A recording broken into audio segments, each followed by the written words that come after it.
corría duro para todos.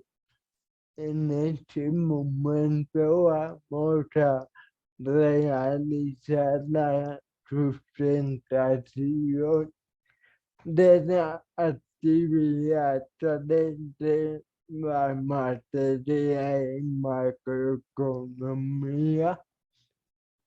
Mi grupo está conformado por Mariana Montenegro, Jonathan Álvarez y quien les habla, David Arias.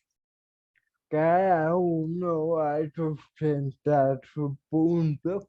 Entonces, yo voy a empezar por el primer punto, que es la evolución de las tasas de desempleo y empleo en Colombia desde 2015 a 2020. Se puede decir que en, esto- en ese periodo de tiempo hubieron dos, valga la redundancia, dos periodos presidenciales que fueron el de Juan Manuel Santos y el de Iván Duque. eh, con el de Juan Manuel Santos.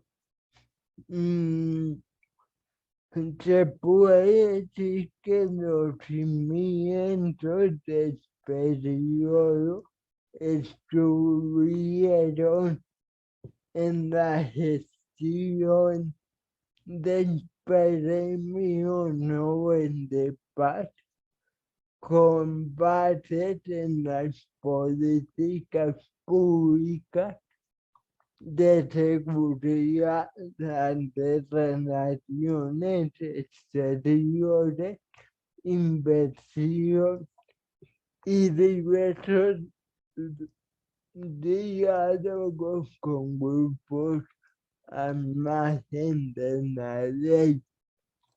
Eh, También se dice que la ocupación de los colombianos se acercaba a un 65%. mm, En desempleo en 2015 estuvo en un 8,9% respecto al porcentaje del desempleo a nivel mundial. Eh, la situación de estos dos temas empezaron a desmejorar en el año 2015 según cifras del DANE.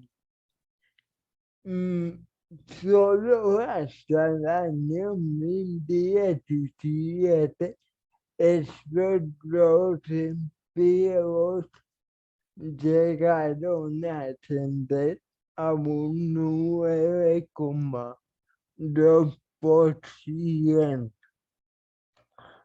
El pasado año 2017 el desempleo cayó en el país con un 9,4.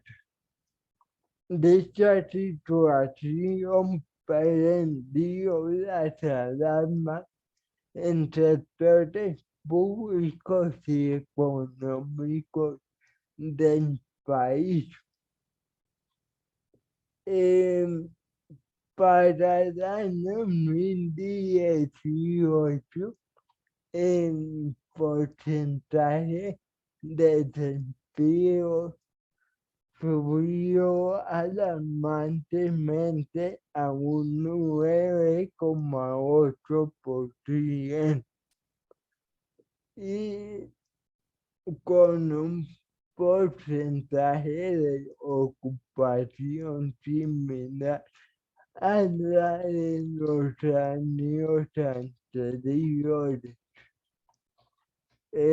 Siguiente, por favor.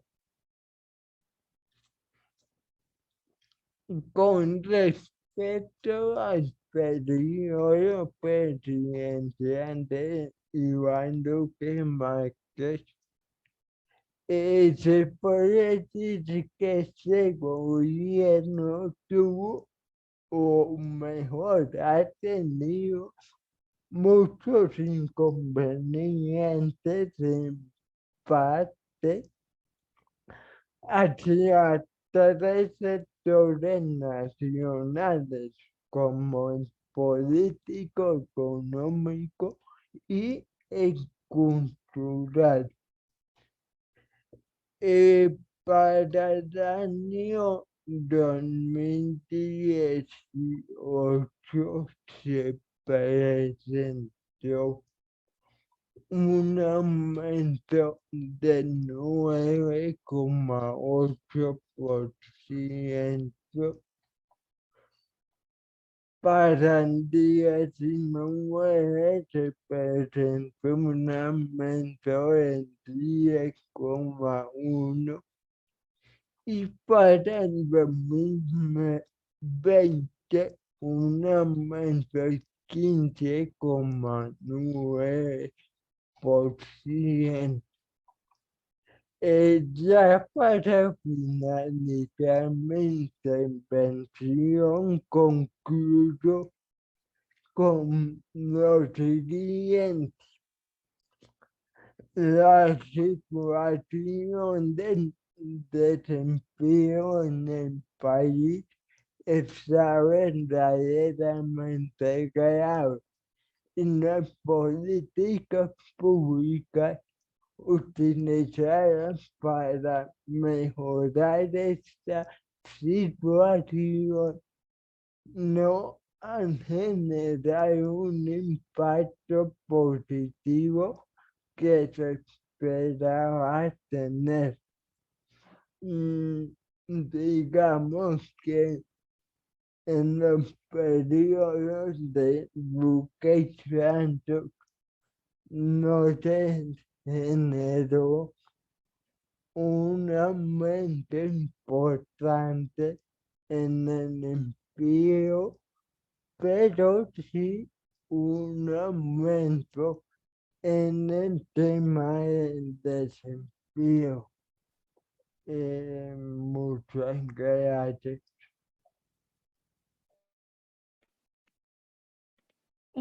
Bueno, continuando, tenemos la fuente de ingresos en Colombia, en donde primero vamos a explicar qué son los ingresos. Donde tenemos entendido que, digamos, hace referencia a cuánto dinero va a conseguir, por ejemplo, el gobierno en un año y de qué fuentes va a obtener este dinero. Digamos que esta parte está dentro del presupuesto general de la nación y se conoce como presupuesto de rentas, en donde pues este presupuesto se hace de manera anual,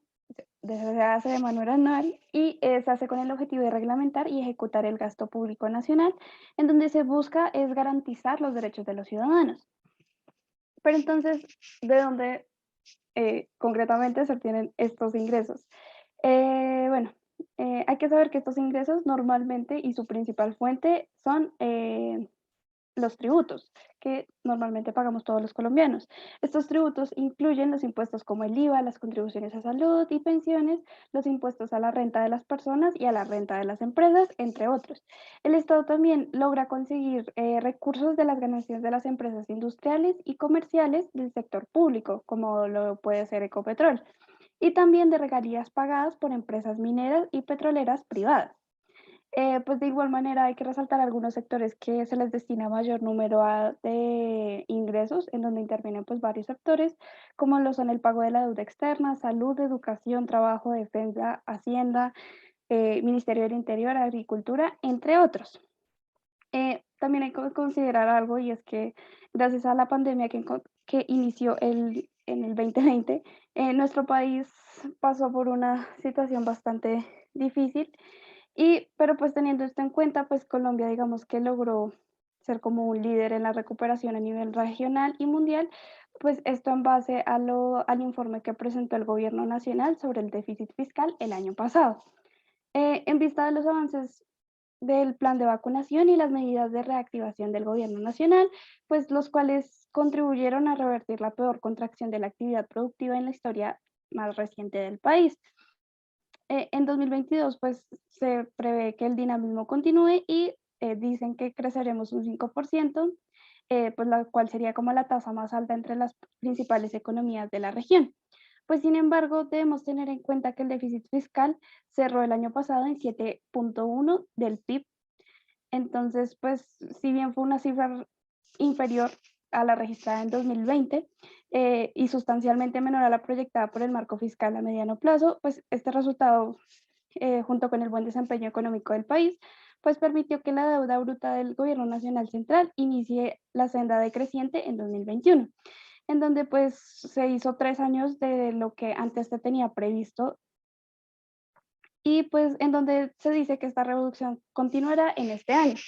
El estimado del déficit fiscal para este año 2022 es del 6.2 en el PIB y donde dice que se seguirá reduciendo frente a lo esperado en el marco fiscal de mediano plazo. Se tiene estimado también que para este año se reduzca en un 26% la emisión de títulos de deuda frente a lo estimado en el marco fiscal de mediano plazo y en donde es posible gracias al refinanciamiento utilizado en el año anterior, en un menor déficit fiscal y un menor pago de amortizaciones gracias a las operaciones de manejo de deuda realizadas en los últimos meses.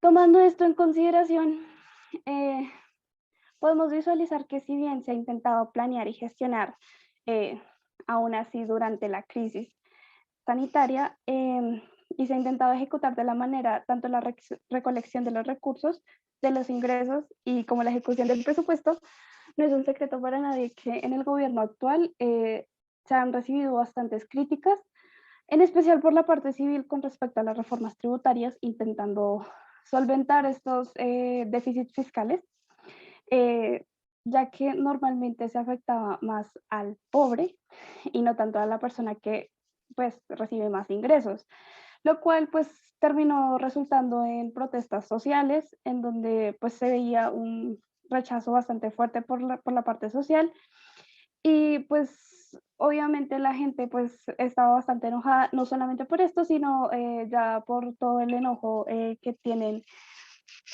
acumulado porque se agudizó con la crisis y pues resultó en una situación bastante crítica para Colombia el año pasado, por lo que se ve y se sabe que si bien puede que se esté gestionando todos los dineros, siempre hay algún lugar en donde se quedan las ayudas que necesitan las personas en situación de vulnerabilidad.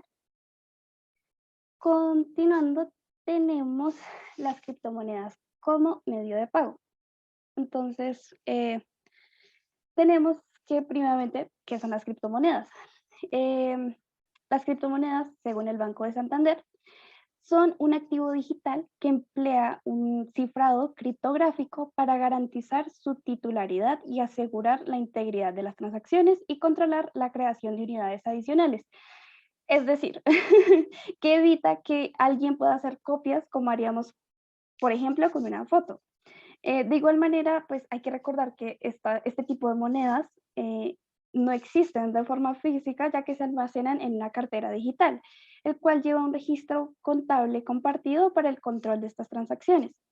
Este sistema de criptomonedas busca lograr cómo garantizar la seguridad y la integridad y el equilibrio de sus cuentas, ya que este sistema no necesita de un intermediario, que normalmente hace el papel que hacen los bancos y en donde obviamente se quedan con un tipo de comisión, sino que este sistema utiliza una estrategia llamada transferencia de archivo segmentada o transferencia de archivo multifuente, donde digamos que ahí se visualizan mutuamente los llamados mineros, quienes son las personas que están verificando que las transacciones se hagan de manera correcta y que en su mayoría pues termina siendo el público en general que protege activamente todo este entremado de Internet, logrando una alta tasa de procesamiento de algoritmos con el objetivo de obviamente poder recibir cierto tipo de recompensa que sería como un tipo de propina, pero pues esto digamos que se hace de manera aleatoria.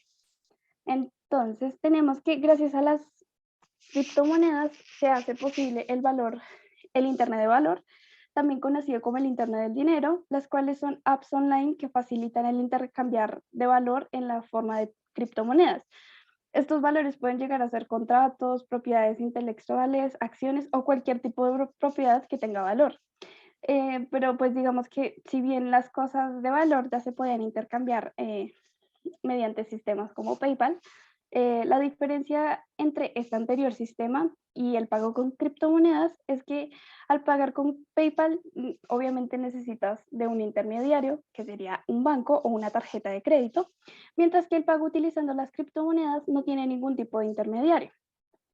Digamos que uno de los temas más importantes hablando de criptomonedas es su valor, ya que este varía en función de la oferta y la demanda y del compromiso de los usuarios. Por lo tanto, este valor se está formando en ausencia de mecanismos eficaces que impidan que estos lleguen a ser manipulados, como lo son en los presentes mercados regulados de valores. Como también se ha visto que en muchas ocasiones estos precios se forman sin información pública que los llegue a respaldar. Al hilo de respaldar el valor de este sistema, tenemos que las criptomonedas aún no tienen esta consideración como de medio de pago, debido a que claramente no existe algún tipo de respaldo por algún tipo de banco central o autoridad pública y de igual forma pues no están cobijadas bajo ningún tipo de protección al cliente como lo podría ser un fondo de garantía de depósitos o un fondo de garantía de inversores. También tenemos otros, digamos que temores, como lo son la imposibilidad de revertir operaciones realizadas en criptomonedas una vez ejecutadas, ya que el sistema normalmente en Bitcoin con el blockchain, o sea, de una vez cuando haces una transacción, digamos que ya si cometiste un error, pues digamos que ya no puedes hacer nada, tendrías que devolver todo el dinero otra vez y ahí sí volver a hacer la transacción. Eh, Uno de los temores que más se tiene pues, es la volatilidad del valor de las criptomonedas, la cual este sistema fluctúa bastante. Los riesgos tecnológicos, cibernéticos y fraude inherentes al uso de criptomonedas y el consumo energético desorbitado, no solo por su coste, sino también por las implicaciones medioambientales. Bueno, ya un poco más de este sistema de criptos en Colombia. Tenemos que, bueno, si bien actualmente Colombia permite las criptomonedas, pero pues tienen ciertas restricciones, como lo es que pues solamente se limitan a transacciones comerciales con el Bitcoin, pero pues obviamente los bancos no pueden intervenir. Sin embargo, Bancolombia actualmente está desarrollando una prueba piloto con criptomonedas, entonces se espera ver un avance prontamente. Y pues finalmente, como opinión de nuestro grupo, tenemos que la implementación como medio de pago de las criptomonedas a nivel internacional, consideramos que si bien el uso de este sistema bastante innovador ofrece y garantiza mayor seguridad en las transacciones, hay bastantes temas por mejorar y regular. Igualmente hay que tomar en cuenta que solo hay un país en el mundo donde esta moneda está como medio legal, y el cual es El Salvador, por lo que se ve la falta de regulación teniendo en cuenta que, bueno, según una business school, se dice que el número actual de criptomonedas es insostenible y en donde pues se ve solamente tres posibles futuros para las criptomonedas, el cual sería una no regulación y un retraso en la creación de criptos oficiales, que supondría, por decirlo así, un colapso y un impacto muy importante sobre la inflación. El segundo escenario podría ser la convivencia de criptos oficiales y regulación y los mejores criptoactivos, en donde en este contexto, digamos que los bancos centrales le darían un apoyo y propugnarían su uso entre los ciudadanos. Y el tercer escenario sería la prohibición de las criptomonedas, en donde pues es una posibilidad bastante remota, pero podría darse que las criptos oficiales pues no se lograran a lanzar, teniendo pues bastante problemas burocráticos y legales, o pues no se llegue a tener la posibilidad de competir con las criptos originales. Pues por último, pues se espera que de pronto Colombia podría llegar, digamos, a permitir las transacciones privadas con criptomonedas, pero muy probablemente se vea que el gobierno, pues, como en la mayoría de países, pues ni aliente y más bien advierta sobre los eventuales riesgos que tiene el uso de estas criptomonedas como medio de pago. Muchas gracias. Bueno, David Mariana, muchas gracias. Entonces, bueno, yo voy a hablar acerca de la recuperación de la industria. Pues tenemos que tener en cuenta antes de hablar de este tema que el gobierno de Iván Duque Márquez ha tenido una serie de inconvenientes bastante importantes en la administración, pues en su gobierno como tal.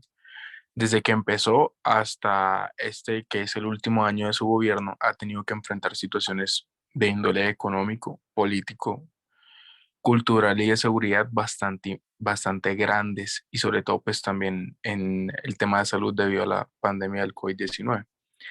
Entonces, gracias a el impacto tan importante que ha tenido pues todas estas situaciones que he mencionado anteriormente y que han mencionado mis compañeros también, el gobierno de Iván Duque ha tratado de generar estrategias para la recuperación de la industria en general, de la dinamización de la economía. Nosotros hemos escogido tres estrategias que ha tratado de implementar el gobierno y hemos tenido unas pequeñas observaciones con respecto a ellas. La primera de ellas es el crecimiento de la economía nacional.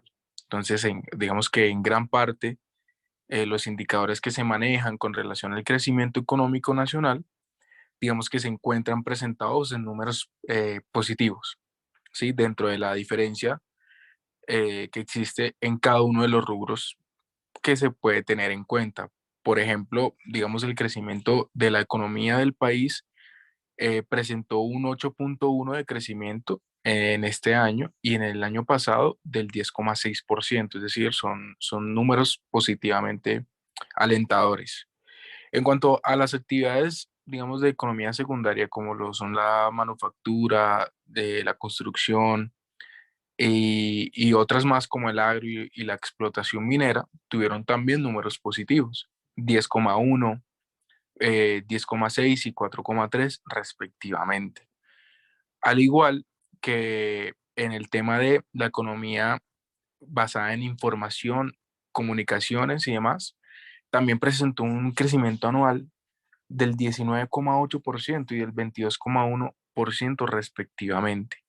Esos son números pues que positivamente, o sea, eh, alientan el panorama financiero del país. Sin embargo, nosotros tenemos unas observaciones con esto y es que pues creemos que gran parte de estos incentivos que buscan el crecimiento nacional se encuentran pues más que todo enfocados a, a esta parte macroeconómica del país. De manera que aquello, digamos, si bien es importante, no representa realmente las realidades de la población colombiana.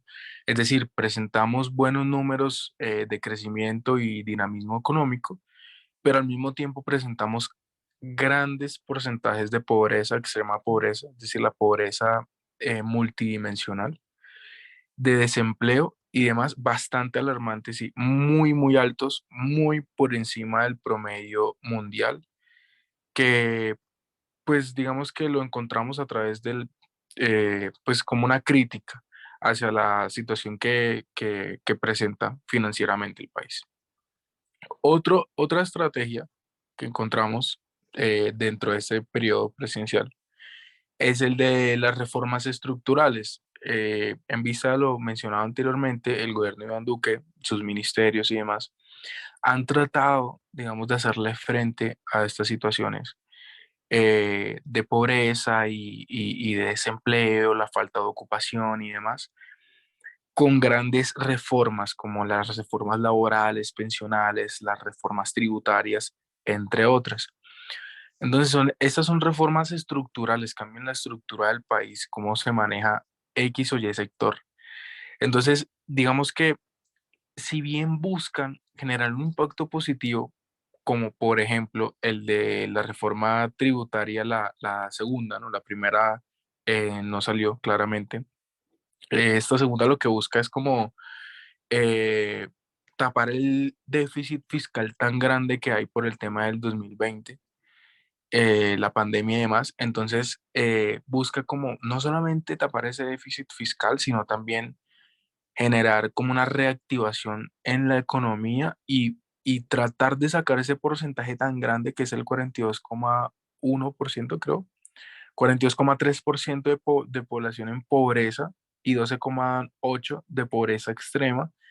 Al de pobreza, tratar de llevarlo a la mitad y al de pobreza extrema en un tercio, de manera que llegue cada vez más gente a esta llamada clase media y salgan debidamente de esta. Ya.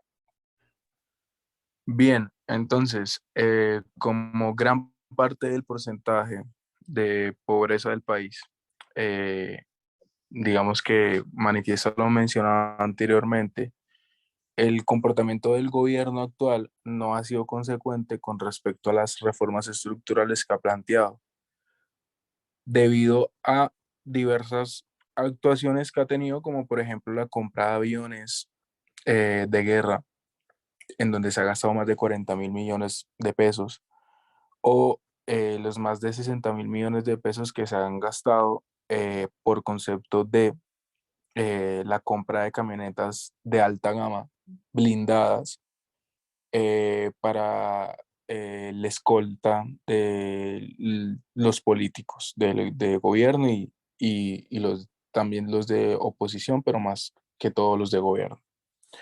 De manera que, pues esa es una reflexión que nosotros planteamos y que pues consideramos que es de vital importancia tenerla presente. Ahora, la tercera estrategia que hemos visto que el gobierno ha tratado de implementar para la reactivación, no solamente de la economía, sino también la recuperación de la industria, son programas sociales. Como lo mencioné anteriormente, gran parte de estas reformas han tratado de buscar un incentivo social y los programas sociales han sido una de las respuestas hacia ello. No solamente se ha logrado recuperar más del 50% del sector del turismo, hotelería, restaurantes y demás, sino que también el Ministerio de Hacienda, por ejemplo, asegura que el 80% de los empleos que se han perdido en el 2020 han sido recuperados a día de hoy. Sin embargo, aquí no resulta suficiente para los esfuerzos del presente gobierno. Con lo cual podemos tener presente también que eh, esos programas sociales eh, pues han tratado de generar también un impacto positivo. Cerca de 30 millones de personas igual actualmente se benefician de programas sociales y ahorita lo que se busca es que las mujeres desempleadas, la población de tercera edad, la población en desempleo y las personas con discapacidad o incapacidades también encuentren una alternativa laboral y económica para poder eh, solventar una calidad de vida y una dignidad humana. Con respecto a esos programas sociales, nosotros pues comprendemos que la situación del gobierno de Iván Duque, como lo mencioné anteriormente, ha tenido diversas situaciones problemáticas, pero consideramos que en efecto no todo lo que ha realizado el gobierno de Iván Duque ha sido negativo. Hay que sopesar los pros y los contras y cada pues situación ha tenido ciertas particularidades que las hacen eh, diferentes.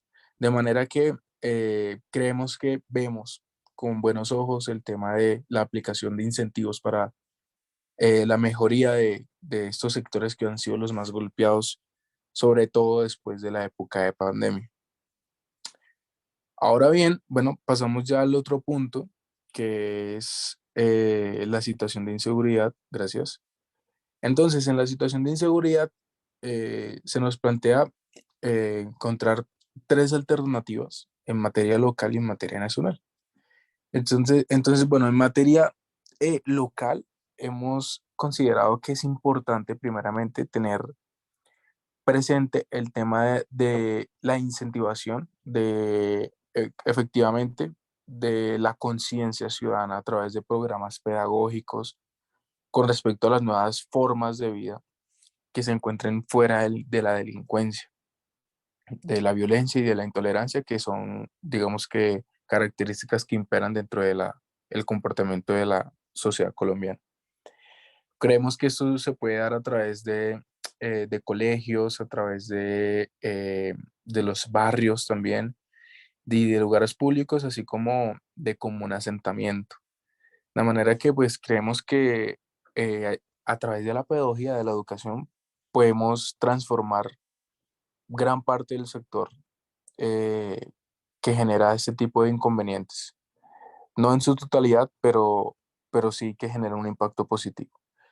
El otro, digamos, acápite que encontramos en el aspecto local es, digamos, la creación de formas dinámicas del aprovechamiento del tiempo libre a través de la cultura, el deporte y otras actividades que representen también un impacto positivo dentro del comportamiento y la forma de ver la vida de, de la sociedad colombiana en general, especialmente dentro de los sectores con mayores índices de pobreza y con mayores índices de desigualdad.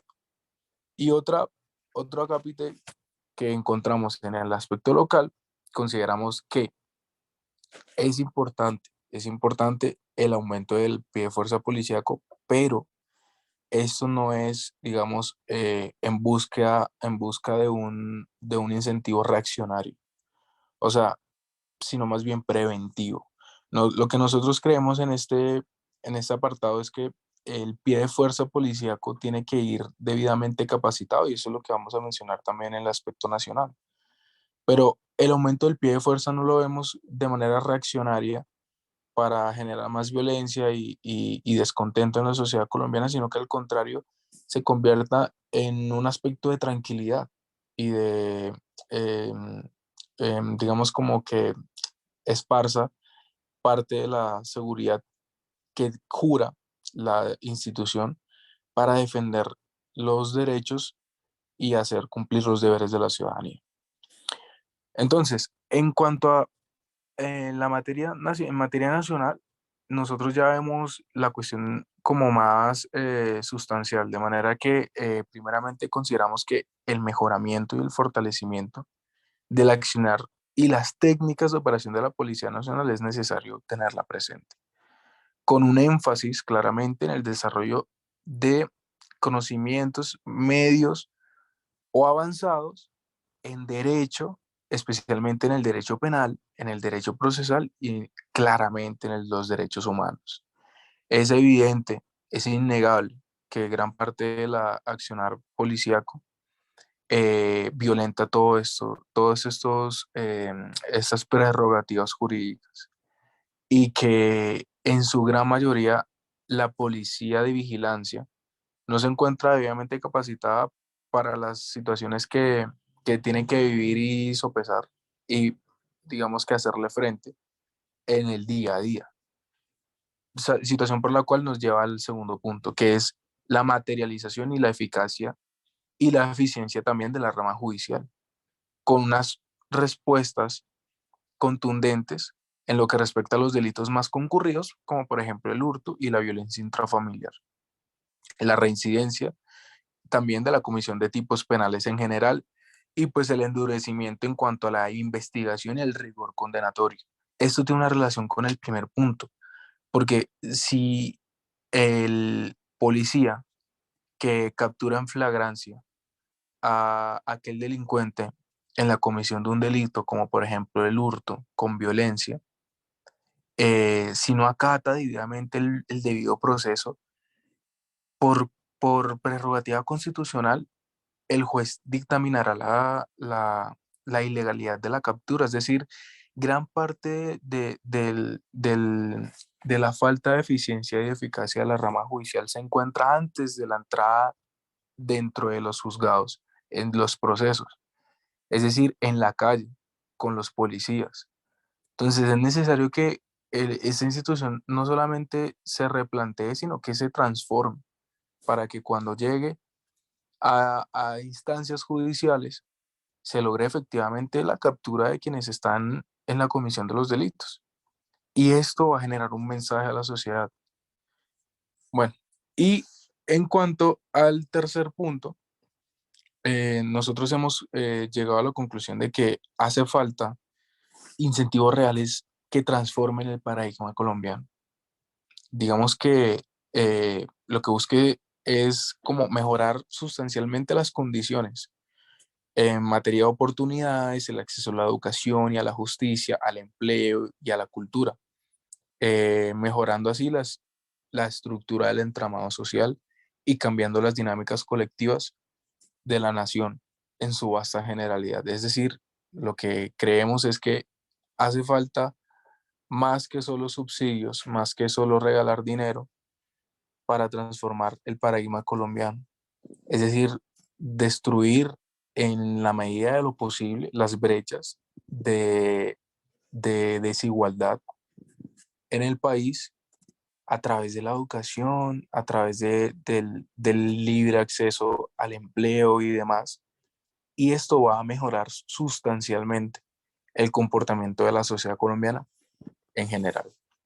Entonces, bueno, eso es lo que nosotros queríamos compartirles. Con respecto a las conclusiones, queremos mencionar que en cuanto al empleo y desempleo que mencionó nuestro compañero David, esperamos que, que el próximo gobierno, cualquiera que sea, logre aminorar los porcentajes de desempleo y logre aumentar los porcentajes de ocupación del país de una manera sana y transitoria. En cuanto al aspecto de las criptomonedas y de la aplicación de estas en el territorio colombiano, nosotros consideramos también que es necesario que el país se dinamice económicamente de manera internacional y que se abra nuevos mercados. Esto va a generar un impacto positivo, tratando, esperamos, de que no se generen altas tributaciones con respecto a este particular y que a través de eso aumente la inversión dentro del país, generando más empleo, aumentando los porcentajes de ocupación y aminorando los porcentajes de pobreza y desigualdad, que es lo que pues se ha mencionado anteriormente. Entonces, pues, esto es lo que nosotros creemos, las reflexiones que nosotros dejamos a través de esta actividad académica y les agradecemos a quienes estén escuchando esta presentación. Muchas gracias.